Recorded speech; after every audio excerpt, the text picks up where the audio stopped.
Welcome to A Fistful of Lenses, the home of real-world lens reviews. In this episode, we will take a close look at the nikkor 28mm f2.8 AI lens, a lens from a time when the Nikon f2 ruled the Pro 35mm market. Does a lens designed half a century ago have any place today in this digital age? I'll be eager to find out. For this review, I'll be using the Sony a7R Mark III, and I'll be using the lens to shoot video and stills, which will be shown straight out of camera without any editing or color grading. So you can see how the lens performs in its rawest form, in real-world conditions, with its strengths, character, and its weaknesses undisguised. For the technically minded of you out there, the lens optical construction is 7 elements in 7 groups and has 7 aperture blades. It has a close focus of 1 meter and weighs in at 241 grams. Like many nikkor lenses from this period, the lens accepts 52mm filters. The lens came to market in 1974. What was the world like in 1974? Well, let's take this episode's trip together down memory lane. In 1974, the #1 song was The Way We Were by Barbra Streisand. Herbie Rides Again was in the cinemas, and as a young boy my favourite TV programme of the time was The $6 Million Man. Remember that? Although with the way inflation has gone since then, today $6 million would probably buy you a bionic toe. Could you make a TV series about that? But that was the way things were in 1974, when this lens was new. What about today? Can a lens designed half a century ago really still hack it today? Well, let's find out together. So let's begin with some black and whites, and let's briefly examine why Nikon became the camera brand of choice amongst many pro photographers.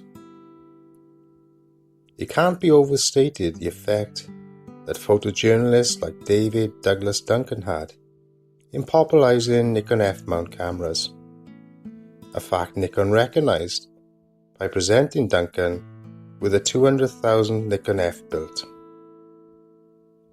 It's well worth reading up about David Douglas Duncan. He led a fascinating life, living until the age of 102, and in addition to his compact photography, is also known for his photographs of Pablo Picasso. By the time this lens debuted, Nikon had built a reputation for producing superb quality cameras and lenses. Let's switch to colour and see if that reputation is upheld by this lens. The colour palette of the lens is simply beautiful. Nikkor lenses have their own signature look, subtly different from the Pentax, Canon and Minoltas that I've tried, with red slightly boosted, and yet the colours retain a pastel-like quality to them.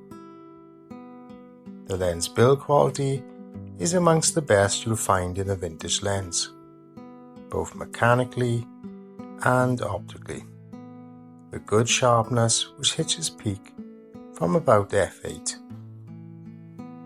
It's all down to personal taste, but I'm a fan of the way nikkor lenses render colour, and greens in particular have a vibrance to them.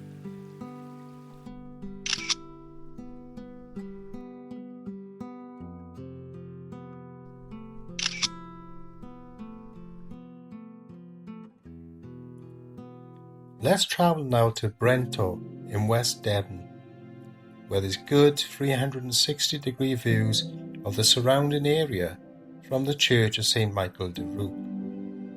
And let's examine how the lens does with video. So as we look out over the landscape, just how will this 50-year-old lens design handle bright light? Let's put those old nikkor lens coatings to the test. And for the sake of testing the lens, let's deliberately shoot into the light without any attempt at shading the lens. As can be seen, the lens will produce quite an intense green flare.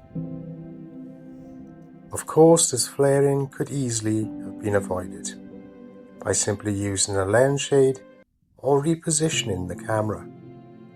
But there are times when you may want to use this effect for artistic purposes, adding that atmosphere to your video or cinematography. Let's take one last look at the landscape before moving on with our journey and travelling just a few miles down the road to Lidford Gorge.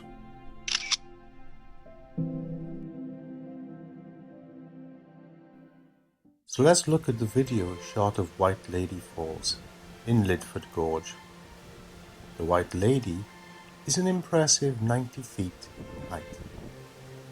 As a side note, the area of Lidford Gorge is classed as a temperate rainforest, full of lichens and mosses, and well worth a visit. So as we look at the video, what else can we notice about this lens? Well, contrast is good.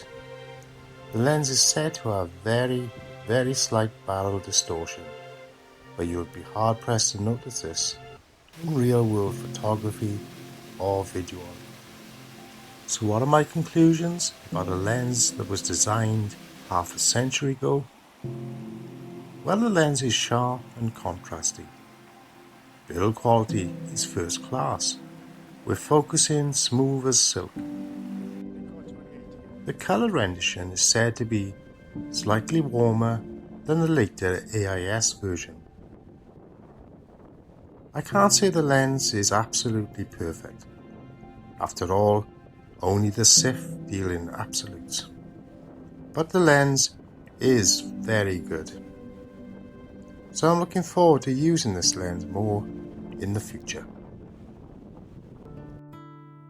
If you've enjoyed this video, please like, subscribe and ring that bell.